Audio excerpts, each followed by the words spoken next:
So I ordered 200 sperm sample containers, which arrived at my house. You could have a 30-foot screen and see inside your own ear. I was expecting a full-size swan, and a miniature swan turns up. I am aware that this makes me sound like a massive fantasist. I genuinely found myself saying, we'll be fine as soon as I hear from Vin Diesel. I'm not sure this qualifies as entertainment. No, God. Welcome along. Brilliant. Hello, welcome back. It's My Mate Bought a Toaster. I know what you're thinking. Ross Noble, yeah, sure, he's very funny, but what does he buy online? And how can you tell his life story from what he buys online? Think no more.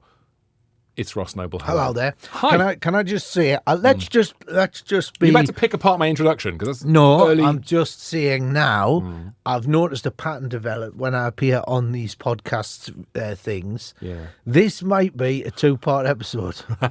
I'm just telling you that now, because every podcast I do, we get it. I like to chat. So I'm going to make a fortune. Yeah. So, I mean, do you know how much we make from adverts every episode? We are... Lovely. Oh, excellent. Ross, this is a bonus. Cool.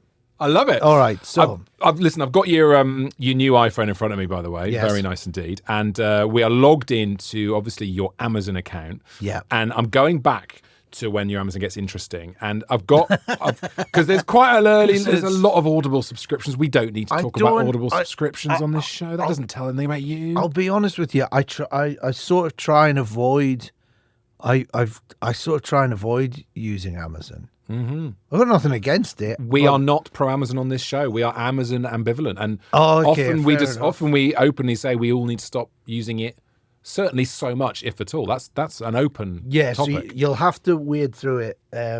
You'll have to wade through it because it's sort of often. I only really use it if it's something very, very specific. Yeah, but that's great. That nobody else sells. It's a podcast that revels in the weeds. Okay. And we're heading there straight away with Gran Turismo Sport on the PS4. It's bought on the 29th of November. I would say, Ross, that you had something of a gaming binge on the 29th of November 2019, right? You went Gran Turismo Sport, Just Dance 2020. Yeah. Yeah, girlfriend. I can see. Yeah, nice. Yeah. Nice. Sorry, that was a very 2024. Yeah. So hang on, what year are we here? We're in 2019 here. 2019, right, yes. Dirt Rally VR. Yeah. PlayStation Move controllers. Yes. So this is all on the 29th of November. Now, yes, I do want to talk about that, but what I want to also note, which Yes. is a pun and it's excellent, Go on. is that on the 1st of December, 2 days later, Yeah.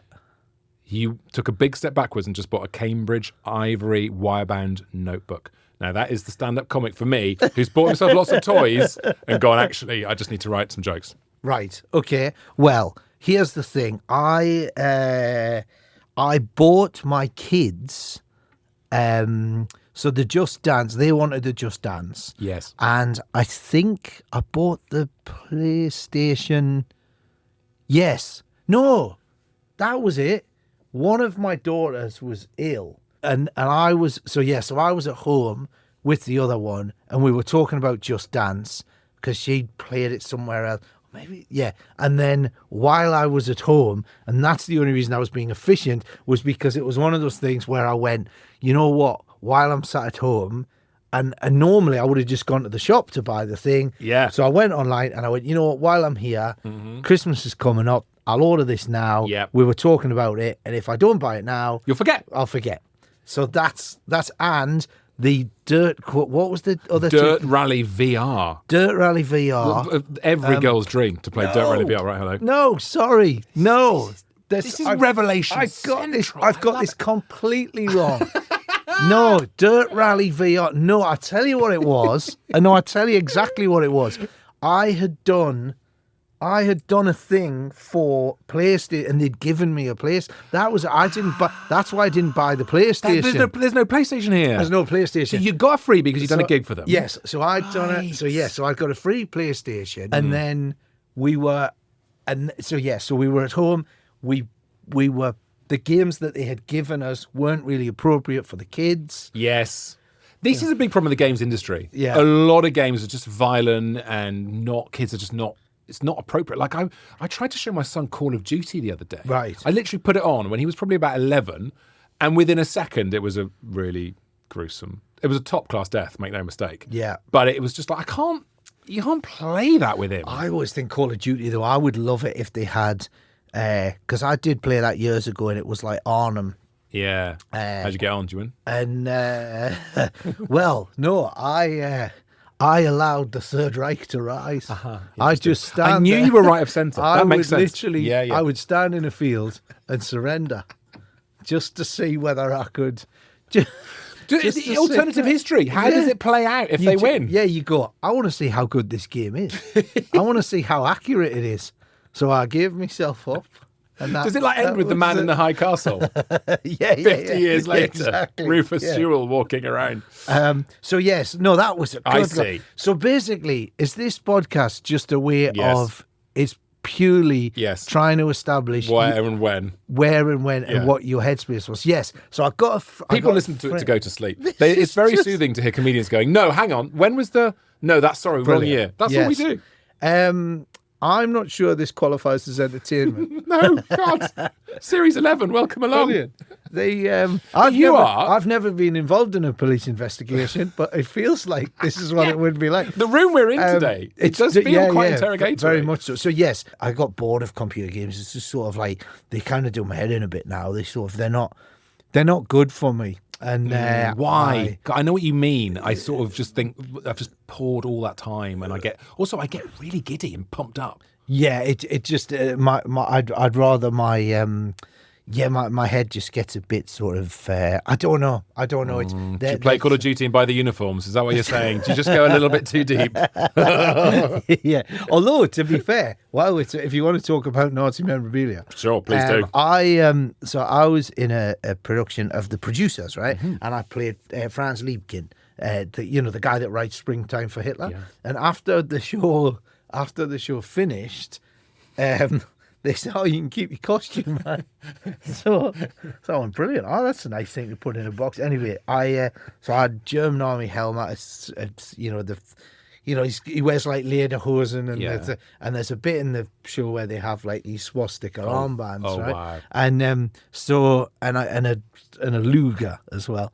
Anyway, a guy came round to fix the internet, and he went, "Where's the box?" And I went, "Oh, it's in my office." And I had like a room at the top of the house, like an attic room. Yeah. And I said, "Oh, it's this way." And just before we went in, there was a moment where I went, "Oh no."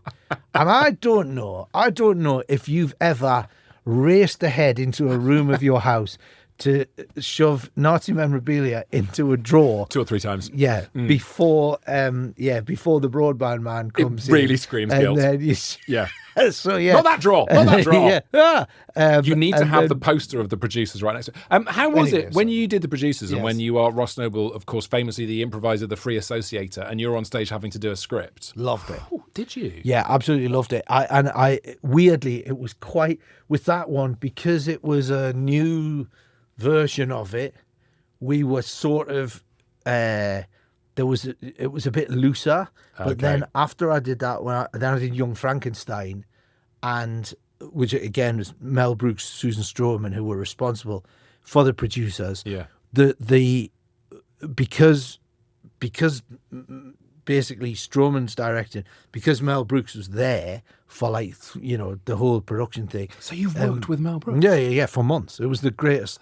It's the greatest thing ever. Oh, but what was weird was the fact that both of them, but especially him, was so specific about, and he can explain to you the rhythm of a line, why he's written it like that. And sometimes if it's not working, he'll rewrite it and he'll say this instead. And it becomes so precise, especially on that show. And then Stroman was like, all the dance moves, she's so specific. She wants everything to be incredibly tight. So it's one of those things where rather than going, "Oh, I'll just play with this," it's the opposite. And that was the joy of it. If it was creatives who were like, "Yeah, it could be this or it could be that," they were like, "No, it has to be like this." Yeah. And anybody that went, "Actually, I'm going to do it like that," it didn't work. Wow. And then as soon as you did it the way that he wanted it, it exploded because he's a master. Like he's an absolute Proper it's comedy like, alpha. Don't not that it has to stress this bit. Don't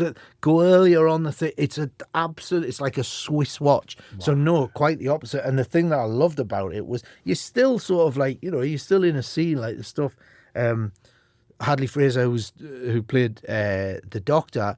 You're still bouncing off each other, and but it's more about and he's brilliant. But it's more about like you play the pauses and all that sort of stuff. So it's kind of there'll be a laugh, and then you sort of you don't need to start. Why would you do? This is it's like it's like this. A perfect recipe. You don't think, oh, put a bit of this in, I'll put a bit of that. What this needs is oh, this needs my riffing. That's anyway. But it's that thing of once you're in the guidelines, the guardrails, you can play in a tiny little way. Oh no, absolutely. But still those guardrails have been made. Yeah. Wow. So career highlight? Yeah. Oh, easily. We're going into 2020. So we go from talking about all sorts of things going on, exciting phone calls, and then suddenly 2020 comes along, and obviously we know what happened then. You are, the end of February, the 29th of February, you go absolutely wild for wires. That's right, wild for wires. Welcome to a new segment of the show. I feel like there's some sort of den going on. Also, you bought a kid's bicycle chain. Oh, no, a kid's bicycle training handle. Oh, a training handle for the kid to learn to cycle. Yeah, there you go. There's a moment. Yep. That was sweet. Yeah, so all the cables were. You're right. I was sort of building a den. I did a thing. There's an Australian TV show, and like a live show every night. It's not on anymore, but it was like a topical show, and I started doing. I built what looked like a survivalist bunker, and I had bows and arrows and machetes and gas masks and stuff. And they were, and I set the whole thing up, and it was proper. I built a set basically. But you were also prepping as well a bit. Well, no, the thing is that I already had a bit of that going on. Where do you have a lot of land where you are? Yeah. So at the time we were living on a farm, like with loads of land, like 35 acres. Wow. And so it was one of those things where my youngest daughter, she was quite little at the time, I'd built so I had like an archery, so we all had bow and arrows, different sizes, and I'd built this archery range. Is that what you call them? Why not? Yeah.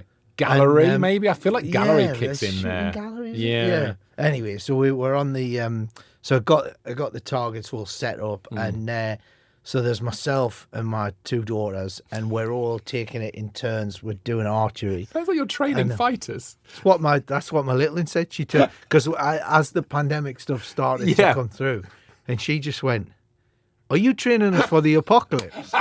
And I went, "Yep." And I was literally, and like the eldest one was just going, she was going, so what? Like if all the, because it was toilet rolls at the time. Yeah, God, and she was going, what? So if people come and try and take our food, I went, yep, we're taking them out. It's all a bit Walking Dead. Yes, it is. It's very Walking Dead. No, that was 100%. That's what, and then so I set up this thing, and then so a lot of that, the sound bar and the cables and all that were basically because I set myself. So I would do these live. It was mad. I would do these live things where it was.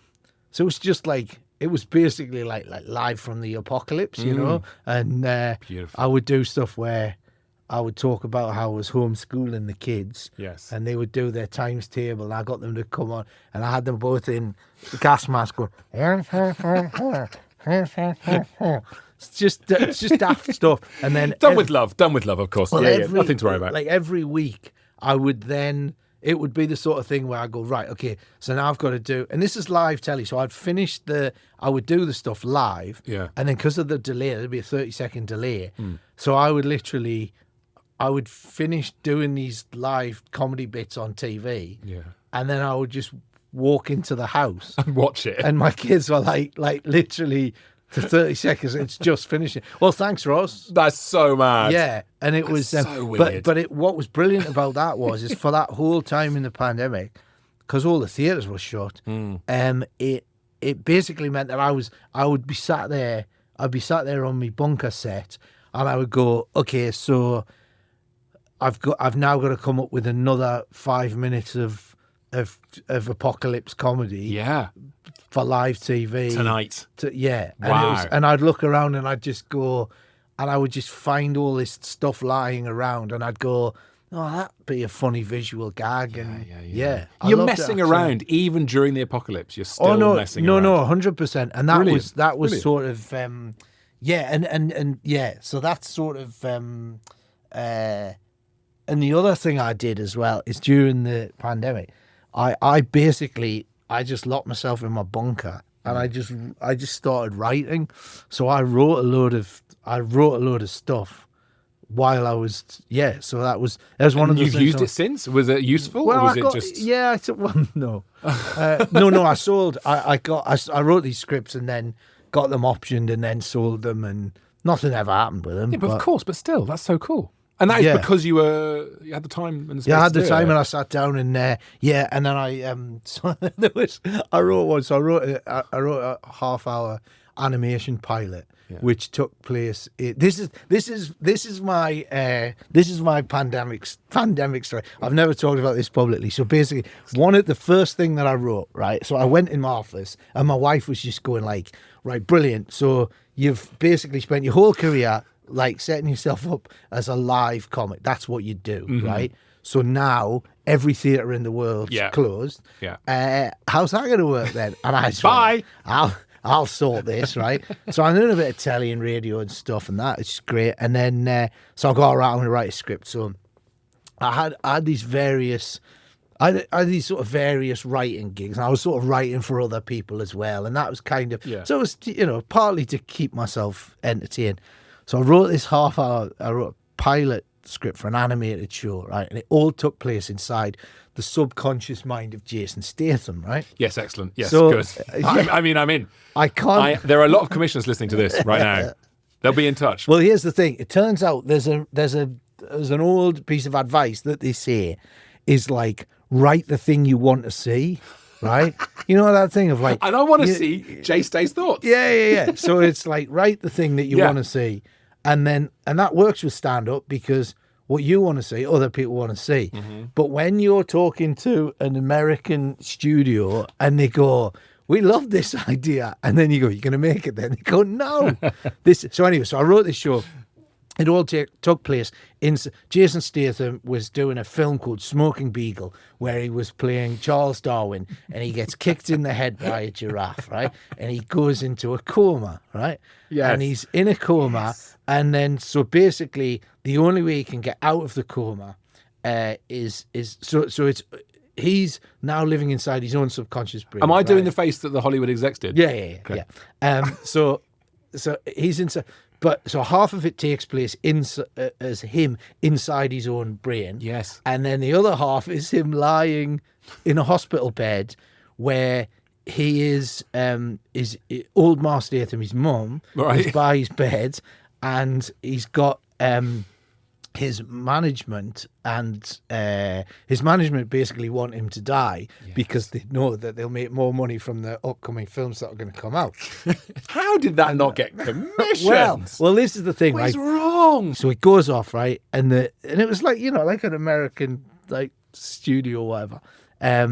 And they go, and the production company go, we're going to take this to Statham to see if he wants to do it. Anyway, the point is that so Statham had left.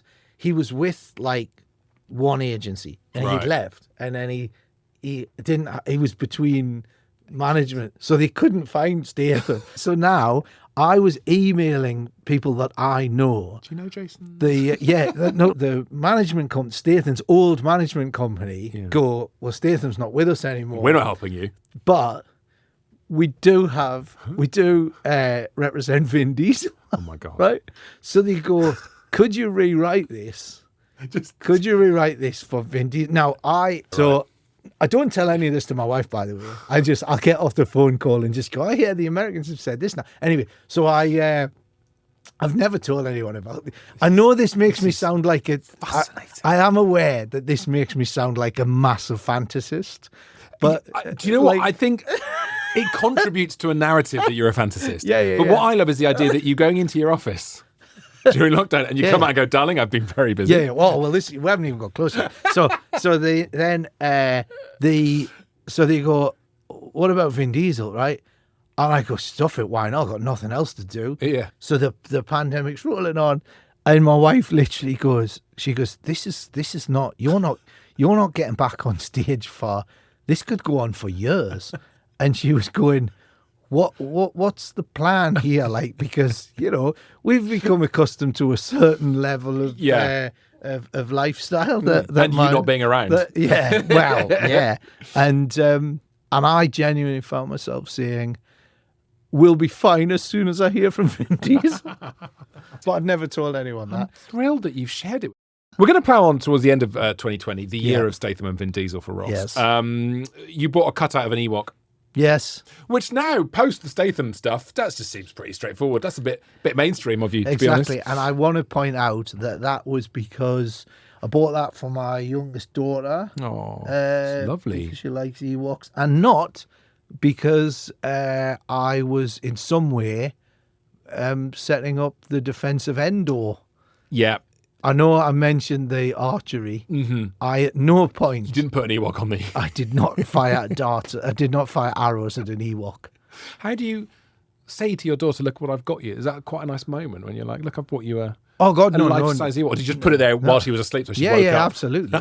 Yeah. End of her bed. Like I have a I'm still in the bad books because do you know that film Battlefield Earth? Yes, never seen it, but I know what you mean. L. Ron Hubbard. Yeah. Of course. Yes, with John Travolta. Yeah, John Travolta. Yeah.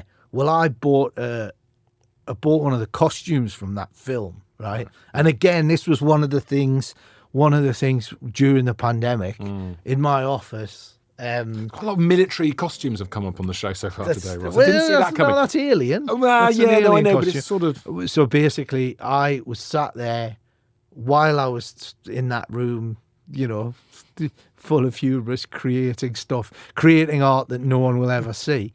The best art. The best sort of art, yeah.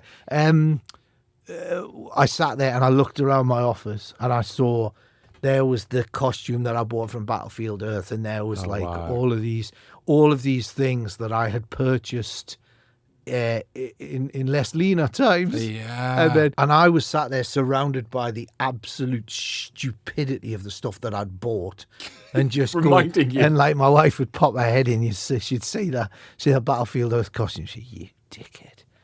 If you hadn't spent the money on that, you wouldn't be sat here now researching Vin Diesel's childhood, would you?" Anyway. Yes. All right, so that's the Ewok. So July 2021, you bought the Go Plus Gym climbing rope. Yeah. Along with a wooden desk organizer, blank screenwriting notebook. Here he is. Write your own movies. There you go. There it is. See? Yeah. How to dive into the head of Vin Diesel.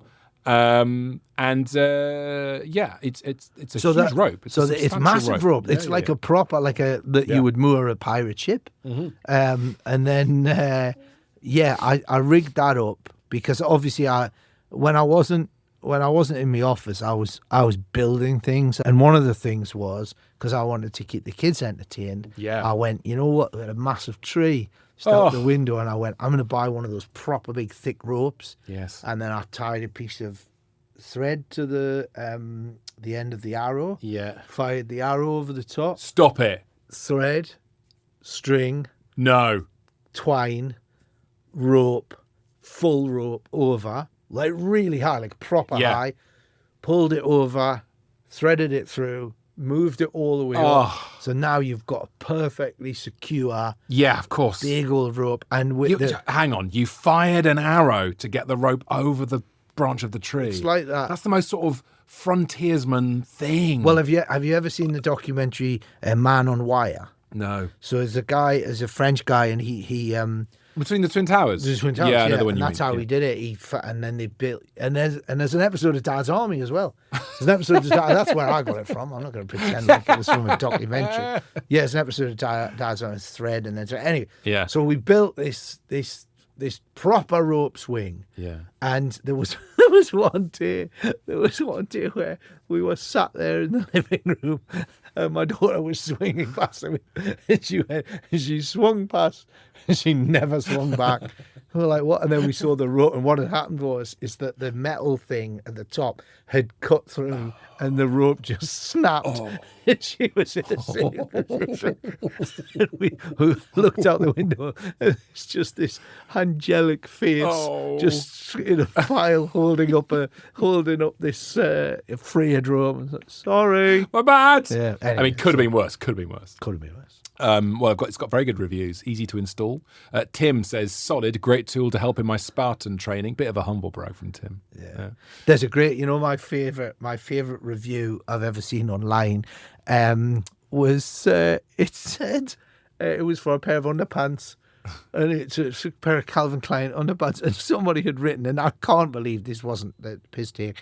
They said, excellent quality and an excellent pouch. Perfect for supporting the phallus and plums.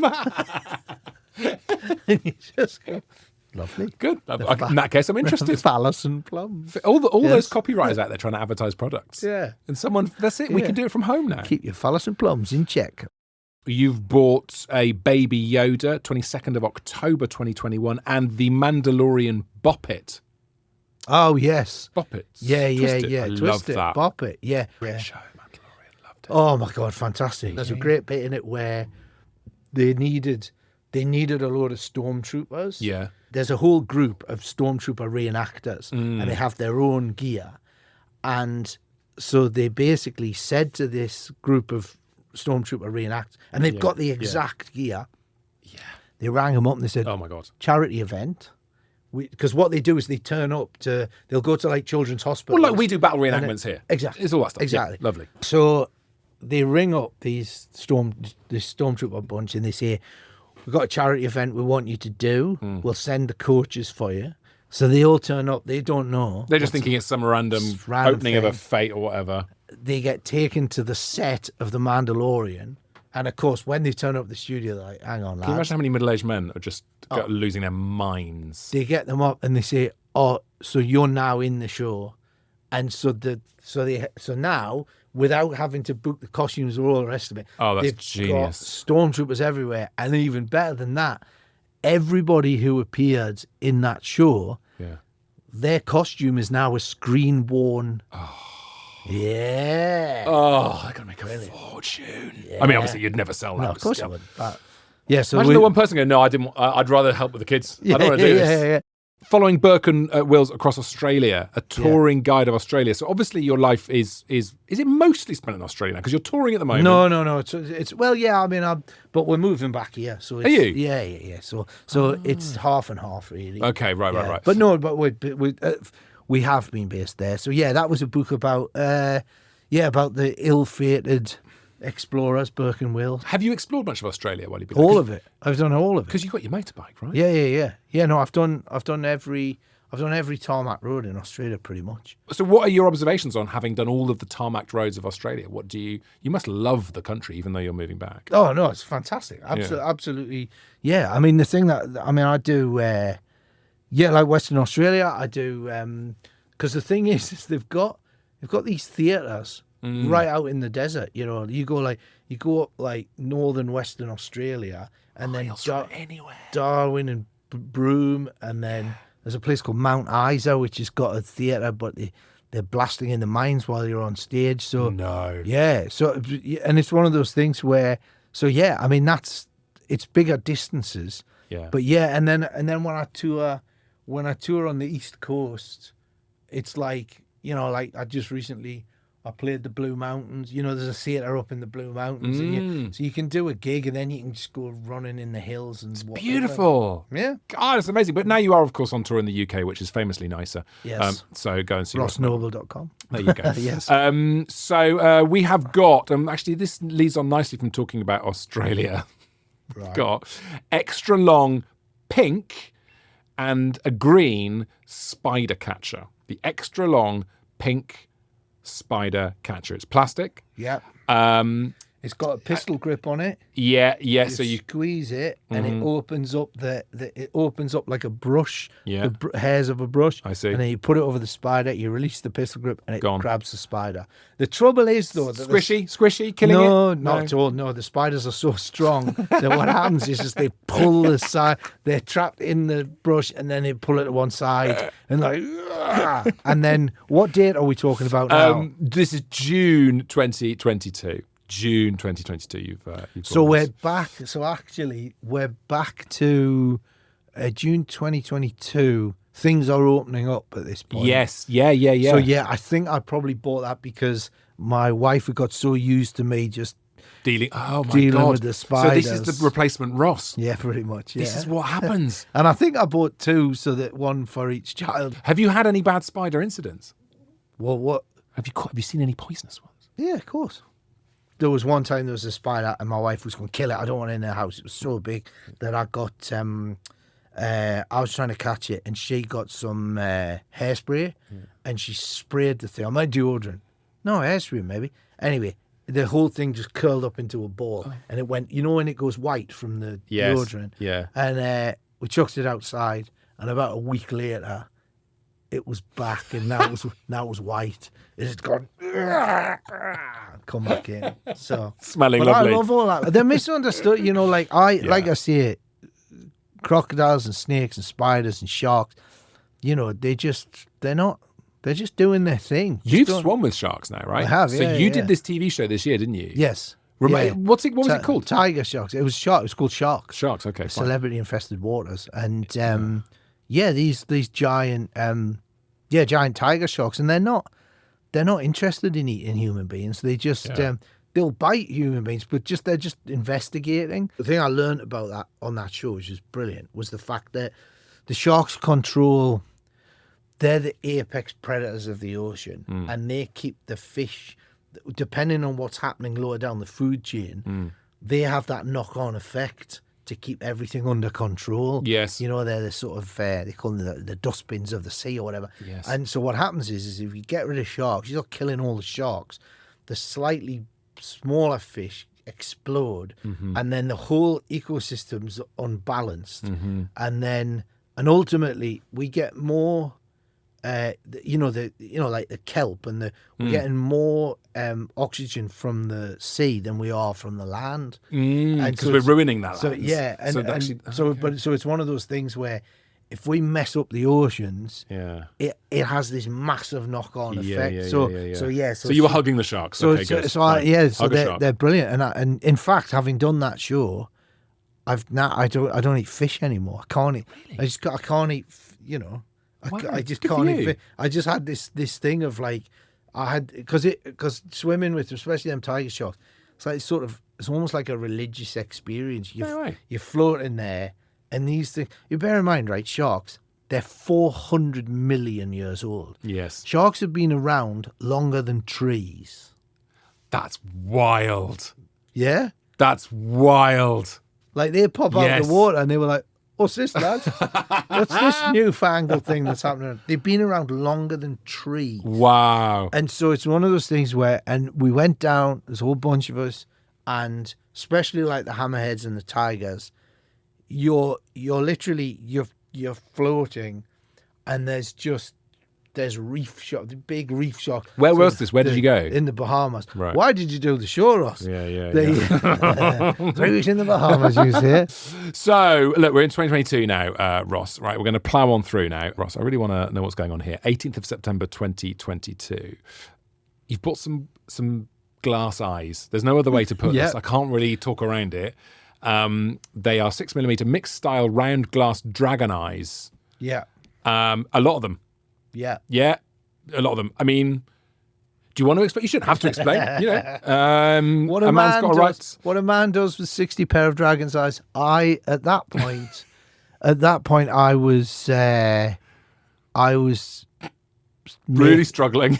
No, I was making a dragon at the time. You were making a dragon. As as one of my relaxations, I very much enjoy sculpting. Oh. Yeah, and I like making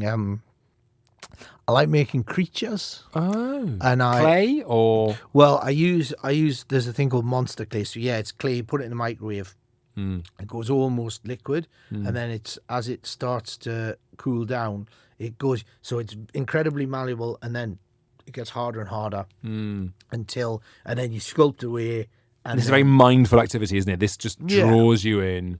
Very much so. And I make a creature, and then I get silicon and I cast it, and then you make a mold, and then you mix up some more silicon, and then you pour it in, so you can basically make a rubber.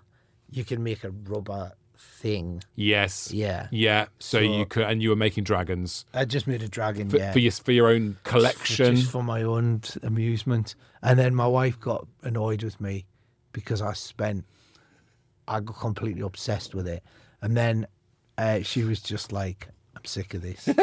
He's spending too much time with the dragons. Literally disappeared into your own. I just spent hours making this dragon. Were they good? Are they good ones when you make them? Are you proud of them? I was very pleased with the dragon. Yeah. Is it hard to come out of the room and say, I just made a great dragon?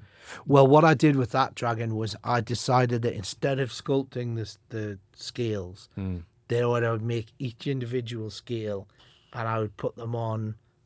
So I built up the scales so they were every single one was So I mean, like a real dragon. Yeah, in many famously. Ways. And then I knew she was she was not happy with me. But this sets your mind at rest because obviously, famously, when you're on stage, your mind's all over the place. Yeah. So when I went to cast the dragon, because I rushed it, and then I forgot to put the release spray on the silicon mold. So when I poured it. It adhered to the. So basically, I'd spent 3 months, and the whole thing was completely ruined. But you know what? Don't care.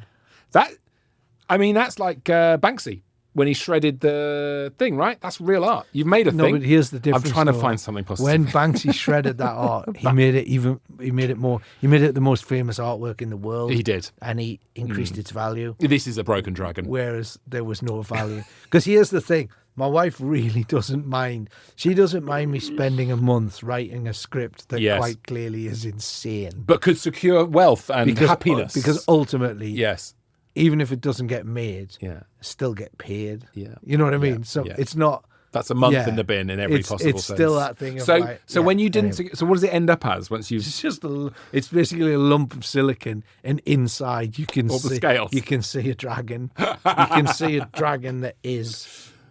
I think that's quite arty. I think that's a statement piece, Ross. Yeah, anyway. There's some sort of analogy about an inner Ross Noble trapped there. Talking of going on inner journeys, Ross, you bought an ear cleaner, 23rd of February 2023. This is these things, man. It looks like one of those electric toothbrushes, but at the end it's just got a little camera that you jam into your and hope for the best. And it's like discovering a horror movie in your own head. Are you aware of these? I've dabbled. I did it once and I got spooked because I'm very sensitive about my ears. Right. And I loved having a look around, and it was extremely satisfying. Especially when you think you're peeling off a bit of what looks like half a house's worth of, and then it comes out, and a bit like I don't know, it's just like it's tiny, basically. And you think you've taken something huge. Yeah, but sometimes not. Sometimes, get very waxy ears. I wouldn't recommend it. They're imported from China. They're incredibly dangerous. Yes, yes, all of this. Yes. No, I'm not saying this because I care about other people. I'm literally saying, like, I am aware that this is the stupidest thing you could possibly buy. It's not a good idea. Yeah. But when you've got a bit of a bunged up ear, and you just go, what is going on? Is this wax in my ear? And then you turn it on and you link it to your computer. If you want to, you can put it through the big TV. I mean, in fact, in fact, which I should have done. One of the things I was doing was I had an old projector that I had used for my tour. Yes. And a massive screen. Potentially, you could link it up so that you could have a 30-foot screen and see inside your own ear. Just see Jason Statham. Project it. Yeah, he's in there. Hello. I did that once. So I used to have a cine projector. Yeah. and I projected a Bruce Lee film out of the window of my flat in London onto the trees. That was a bit of fun. But yeah, those things you can go in your ear. You can have a look at the wax, and they've got various attachments that you can put. It's a stupid thing that nobody should do. It is really stupid. I did it, and I sort of stupid. hurt my ear, to be honest. And then afterwards, it didn't quite feel the same. It took a few weeks to recover. Don't mess around with your ears. Oh no, it's That's stupid. the key. But when you put that when you insert that camera, oh, I'm clipping that. there's nothing like it. Look, let's leave it on this. And I feel like this is a good Noble-esque, if I can adjectivise you. Yeah. I mean, I could go for One Direction. This Is Us. I won't. I'm going to go for. Can I just say can I just love 'em. point this out that so Harry Styles is a big part of our, like, everybody in our house loves Harry Styles, and I'll be honest with you, in the One Direction era, I was not convinced. I thought anyone that comes from that, the Simon Cowell, Yes. And then Harry Styles recently ran a sub 3 hour marathon. That's unbelievable. Unbelievable. Yeah. In Berlin, was it? Yeah, well, he did it twice. He did a 3:30, and he was obviously just trotting around to see how he could do. He was clearly that was a practice run. It's unreal. He didn't tell anyone he was there. He didn't tell anyone he was doing it, and he did it. And he called himself Stedster Randos. So he had a pseudonym. Yeah. I really hope that he's making a Netflix documentary about becoming a marathon. Anyway, he did a sub 3 hour marathon. Yeah. And now I've got nothing but respect for him. I mean, it's unbelievable. Sub 3 hours is ridiculous. The number of women who also ran their PBs that day. Oh, spotted him. They weren't even part of the race. There's nothing on them. No, exactly. Just no numbers. Look, go on. The final thing, Ross. Yes. 23rd of October. You've bought a beautiful floating. It's making me well up. It's a beautiful floating swan figurine for $30.99 Australian, I'd assume. It's a decorative animal sculpture, floating resin, simulation swan. It's lifelike. It looks like a real swan. That's what lifelike means. Yeah. Swimming in the water, outdoor decoration. Ross, take us through. Okay, so you'll also notice around the same time, I purchased a floating crocodile head. You've got a lovely floaty croc there, and yeah. I bought 3 inflatable snakes. You've bought some inflatable snakes. Right. Yes. What do you think's happening there? Party. No, not a party. You're a photo shoot for a poster. No. I'll tell you what happened. Go on. It was around this point where I'm just going to say it. I'm not going to pretend otherwise. I was having problems with my swimming pool. Right? God, we've all been there, mate. Look. We've all been there. Finally, the relatable content. Yeah. God, we got there in the end. I'm a man of the people, right? So I had purchased earlier. I had purchased I'd got a gas system, so that it's mad, isn't it? When I've had a solar system installed. You go, well, there's already one out there. How big is it? Can you get to scale? Yeah. God, it's a nightmare to get delivered. So you can have solar on the roofs, heats up the swimming pool. I'd recently, I had purchased a gas boiler thing so that I could heat the pool in the colder weather when the sun wasn't as bright. Mm-hmm. And then, now, this is where, my life often intersects with the fictional character Tony Soprano. Yes. I was down by my pool and ducks. Yes. Yeah. Oh my God, in The Sopranos, I've forgotten that. Yeah. These ducks arrived. Yeah. It was that time of year, and they kept landing. And at first you think, yeah, ducks on a swimming pool. Lovely. I bet when you saw the first one. You think, nice, right? Yeah. Once they start shitting in your pool and there's shit around the pool, start getting a bit angry. And I went, right, I can't have this. So I got fishing wire, and somebody said, if you just put fishing wire like across the pool, they hit it once and it twangs and then they don't come back. Bullshit. They land and they waddle underneath. And I'm not a tidy person at all. Yeah. But I'm a bit obsessive about my pool.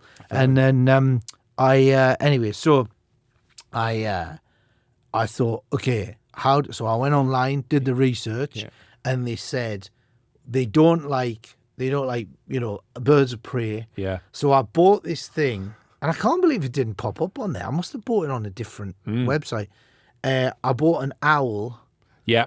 Is that on there? No. Oh, I bought. You bought the Hemingway boxed set. Maybe are they put off by literature? Maybe the dogs. Yeah. That was a bit of an Hemingway. Why not? Although he loved hunting, didn't he? There you go. Maybe that's why. That's what it is that was. why I bought an Same Hemingway? time. Anyway, it was an owl.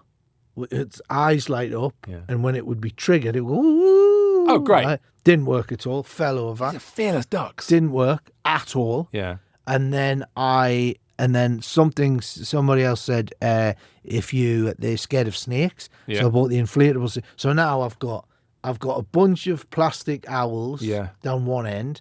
I've got inflatable snakes floating at the other end. Then none of this is working. Then I bought a crocodile head because I thought surely the ducks aren't going to float in crocodile head. Yeah. Now bear in mind, right? You get an idea of how much my wife has to put up with, right? Oh, this whole podcast has been that. Like literally, There's been a tremendous amount of sort of weaponized pottering. I am. Yeah. I'm either 100% full on. Yeah. Like go. Yeah. Or I'm pottering. I'm making things. Lovely. You know what I mean? Oh, you're the happy potterer. And when I'm at home, I do. Oh my God, I've got guitars everywhere. Yeah. So like when the family are out, I just walk about, just play the guitar for a bit. The wife comes back. What have you been doing? Well, I've been playing my guitar 4 hours. I've been gone. I've been gone for 4 hours. What? And you've been playing TV themes from the 1970s. Anyway, so the point is, so I tried everything, and I was like, birds of prey, I've got snakes. I buy the crocodile head. Yeah. I've now got that floating around. Is there any room to swim in this thing anymore? I mean, no, this is the problem. It's an impenetrable swimming pool. This is the problem. I'm like bloody the ghost of Steve Irwin haunting my own pool as these bloody things floating about the place. And then somebody said, ducks really don't like swans. They don't like swans. So if you get a swan, I went, right, straight on Amazon. Now, I ordered it. I went, this is a realistic swan. Yeah. This will float on the water, and the ducks shall be no more. They shall be banished, right? Yeah. Don't know if you saw the size of that swan. I did not check it. Oh my God, it's tiny. It's tiny. It's a tiny, tiny swan. It's literally as big as your hand. And I was expecting a massive box. I was expecting a full-size swan, and a miniature swan turns up. And now... The ducks are laughing at you, Ross. The ducks are literally, they're punching it in the face. They don't care. I went on Amazon. I can't believe that, didn't you? Oh, that might have been before this. So I had a vasectomy, and there's a casually drop that in towards the end of the show. Off Amazon. Yeah. So I had a vasectomy, and then you have to go. You have it done, and then a couple of months later, you then have to provide a sample. Mm-hmm. And then go back to the clinic and the test to see whether there's nothing there. Exactly, no swimmers. So I'm dyslexic, and I made an administrative error, and I provided the sample and I filled in the label myself, but basically because I got the date wrong, I mixed the thing. Anyway, they said this sample is null and void because basically if we put this through the lab, this sperm would have come from the future. So I now only have one sample thing left. Right. So I'm thinking, well, hang on. How does this work then? I've got, Yeah. So I went on Amazon. Yeah. Or not Amazon. I went on some medical website.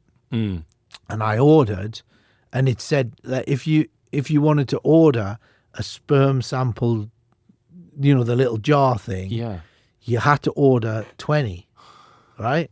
And I'm thinking, well, I'm sure I can find 19. I'll use one. Like I already had one. Yeah. I'll use one. Yeah. I'll have one spare just in case. Yeah. And then I'll have 18 left. Always good to have spare sperm sample tubes. Well, it turned out that I misread it.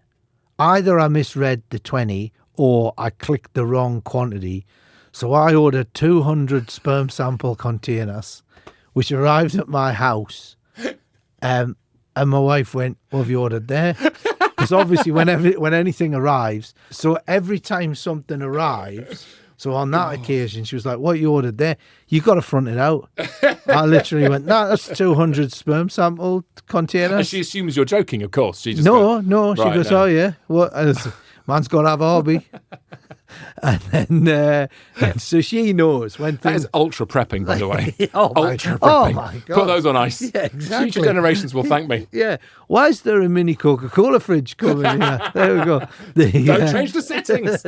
Oh my God! Better not put that in the soda stream. There's a so anyway. So I God, so Ross. the Swan turns up, Yeah, tiny swan. tiny, and she goes, "What you got there?" And I've gone, "Don't know," because I didn't know because I couldn't remember what I'd ordered. Of course. Because packages are coming from me course. all the time. Yeah. So she went, "What's that?" And I went, "I don't know." And I had to open it in front of her, and it was a tiny swan. And she went, "What you bought a tiny swan from?"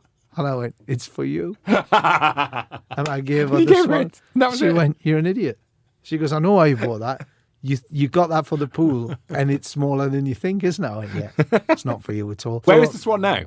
the swan is on the bedside next to the bed. That's lovely. No, it sits there. Mocking you every day. It sits there as a constant reminder of admin vigilance. Is required. Yes. Good. Yeah, It's a and- good place to leave this. But so that's why I bought the miniature swan. Are the ducks still there? No, you know what? Yeah. I Shot 'em. I got my wife to who's the adult in the relationship. There you go. She contacted a company that makes covers for pools. I had a custom cover made that now fits the pool perfectly. How often do you say to your wife, yeah, I could have thought of that?